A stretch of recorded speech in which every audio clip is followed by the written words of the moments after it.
Jadi isu menyatakan ada ribuan glowing booster itu bullshit itu semua.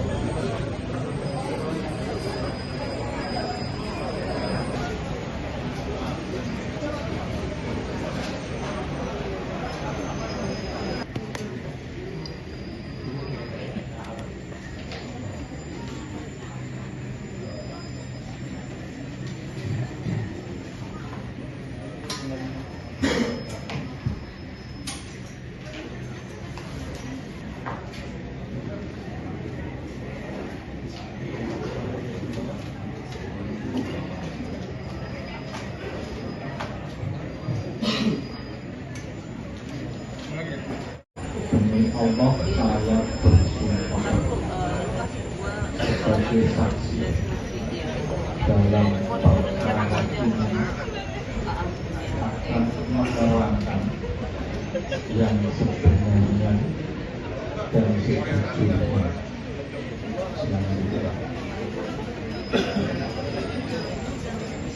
Saksi sudah.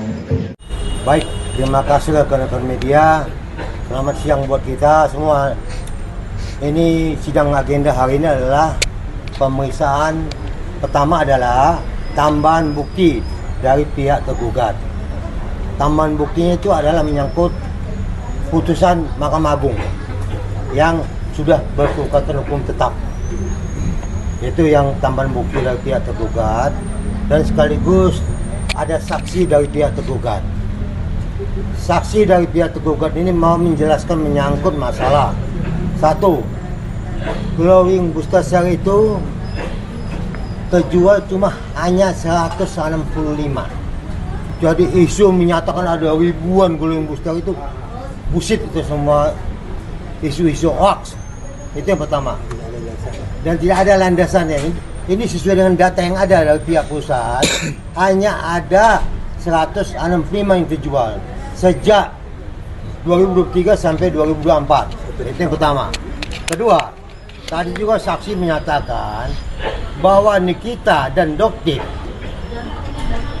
sejak September sampai November tidak ada memposting atau merepost glowing booster cell.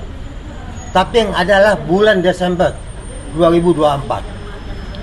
Jadi omongan-omongan menyatakan bahwa Nikita mengadakan posting atau repost menyangkut masalah glowing booster cell itu juga hoax. Yang menjadi pertanyaan kami tadi, pertanyaan daripada pihak penggugat kepada saksi kami, banyak di luar konteks yang apa yang kita harapkan dalam kesaksian ini, dalam persidangan ini. Contohnya masalah status gaji Dr. Eja. Jelas kami tegaskan, kami tidak pernah membuktikan gaji Dr. Eja itu 6 sekian M. Tetapi itu ada penghasilan dari TikTok dan Shopee. Jadi bukan gaji. Jadi makanya belajarlah menyangkut masalah teknologi. Saya tahu ini selalu ditekankan, siapa punya gaji 6, sekian M. Yang tidak memahami sih, zaman sekarang ini kan zaman canggih, zaman teknologi canggih. Jadi untuk penghasilan dari TikTok dan Shopee itu maksudnya bukan gaji. Itu yang pertama ya. Saksi tadi intinya hanya sedikit, bahwa 165 glowing booster cell yang dijual itu hanya dijual di TikTok dan Shopee. Jadi tidak ada Lazada. Maksudnya tidak ada Lazada, di gugatannya mereka bilang Lazada. Ya. Kemudian tadi saksi juga mengatakan Nikita tidak pernah membuat suatu cerita yang baik tentang Dr. Reza. Tidak pernah mengatakan sesuatu yang baik tentang produk PT Glavitsa. Tapi kalau menjelek-jelekkan ada, ya. Tidak ada yang mau saya sampaikan ya. Hari ini kami ini sebenarnya bersyukur ini, ya. Kami hari ini bersuka cita kami karena sidang ini sudah selesai. Tinggal kesimpulan. Ya. Kami ini advokat. Advokat itu biasa menangani perkara hukum, kasus hukum. Tapi bagi kami menangani komedi itu sangat susah. Karena kami buat komedian. Jadi setelah komedi ini selesai, kami bersyukur. Jadi tugas kami untuk berkomedi-komedi sudah selesai. Kami akan kembali ke kita kami sebagai advokat menangani perkara hukum. Ya. Kenapa saya katakan demikian? Gugatannya adalah gugatan perbuatan melawan hukum. Ya. Artinya mereka harus membuktikan adanya suatu perbuatan, membuktikan adanya suatu hukum. Ya, perbuatan dokter hukum apa yang dilanggar? Ya, dia harus buktikan nih perbuatan dokter Reja ini ABCD. Hukum yang dilanggar adalah ini. Perbuatan ini melawan hukum ini. Maka itulah perbuatan melawan hukum. Tapi selama persidangan ini tidak pernah mereka membuktikan bahwa ini loh perbuatan dokter Reja itu apa. Ya, tidak pernah mereka buktikan. Hukumnya apa juga mereka tidak pernah buktikan. Jadi perbuatannya pun tak ada hukumnya, tak ada bagaimana dikaitkan perbuatan melawan hukum. Ya mereka bahas masalah gaji, masalah perjanjian. Ibarat film judulnya pergi ke sekolah naik angkot. Ya, judul filmnya pergi ke sekolah naik angkot. Ya, yang dibahas bukan proses naik angkotnya. Yang dibahas di sekolahnya, gurunya cakap-cakap, direkturnya, kepala sekolahnya naik mobil ini ke sekolah, itu yang dibahas. Sementara judulnya adalah pergi ke sekolah naik angkot. Mestinya ini yang dibahas, ya. Itulah makanya kami katakan komedi selesai, kami bersyukur sudah selesai tugas kami berkomedi. Tapi dalam hal ini kami juga punya rekompensi, ya. Gugatan rekompensi kami itu juga sama, perbuatan melawan hukum. Ya, kami juga merekompensinya adalah perbuatan melawan hukum.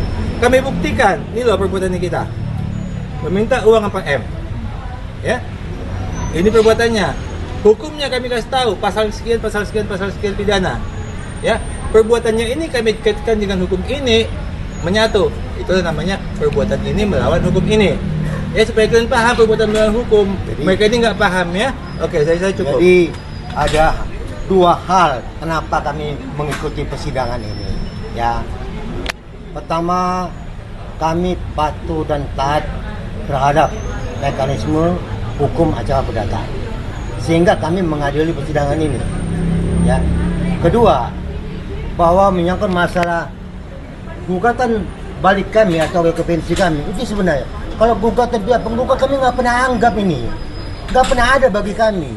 Bahkan kami bilang tadi, bukan kami menyatakan ini komedi. Capek kami menghadapi komedi. Tapi terpaksa kami melayani komedi ini karena ada dua poin itu.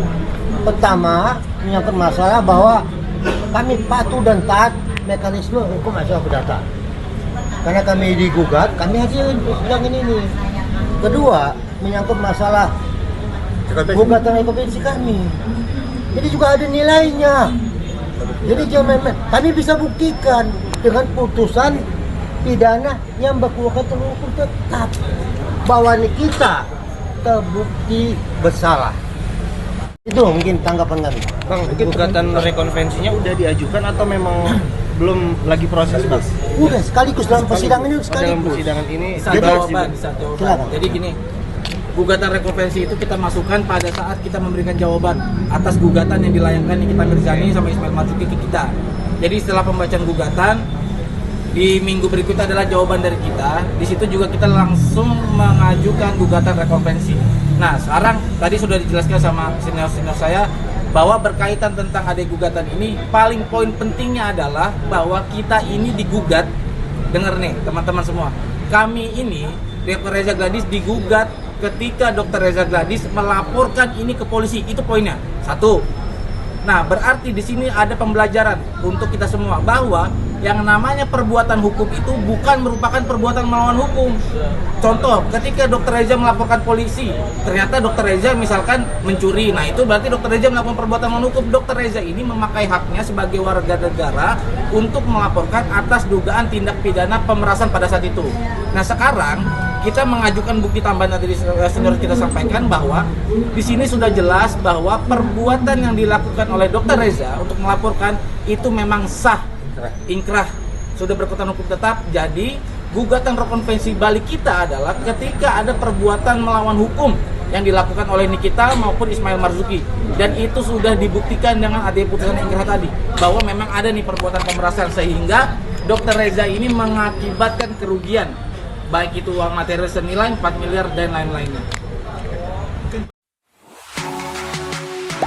Gak sempat baca? Dengerin aja. Klik icon text to speech, gak pakai ribet di okezone.com.